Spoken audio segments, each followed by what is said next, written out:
Are you interested in buying a business? For today's business for sale review, let's take a look at this landscaping company based out of East Hampton, Long Island. What does the company do? The seller here has it listed as a full service landscaping and also tree care company. They mention in the description it's established over 40 years of successful operation, and they add on here they're known for their exceptional customer service work and quality work over the years. They offer year-round services.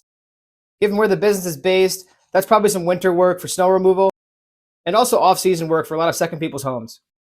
And for customers, it mentions right here, they do both residential and commercial. You want to understand the split between the two for revenue. Let's take a look at some key numbers. For ask price here, the seller's asking $2 million. For annual sales, they do about $2.3 million as listed.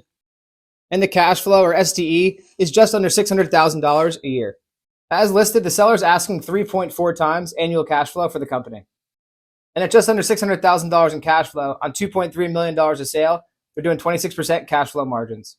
For location, looks like it's based in New York, as mentioned, out in East Hampton on Long Island. Multiples, comparable companies in landscaping typically go for 2.4 times in the overall market. The company listed is much larger than the average transaction in the market, so they can ask for a higher premium and a size premium given they're a bigger operation. If you wanted to finance the business using SBA debt, potential deal might look something like this. Please note all banks have a different process here, but at least on paper, this one looks promising. On to notable highlights. As mentioned before, it's been around for a long time. The benefit here is you have cash flow starting day one and a profitable company. You're also working on contractual revenue. You sign a contract generally with customers each year. Important here to ask what their customer churn has been or how many customers have canceled or stayed. And it looks like they also have a client base that's very diversified between residential and commercial. That can be helpful depending on your market that you're in. To be neutral, let's look at some face level concerns. The big one here, we hear this often from operators in the space, is labor dependence. What's the current size of the staff based on project to do per year?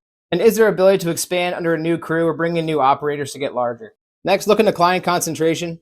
Do any of their customers on the commercial side make up 20 to 30% of revenue, or any customers on the residential side? Also try and figure out the client mix and how much is recurring versus project-based. Oftentimes in this industry, you can do a lot of project-based work as well as recurring work, so it's important to understand the blend.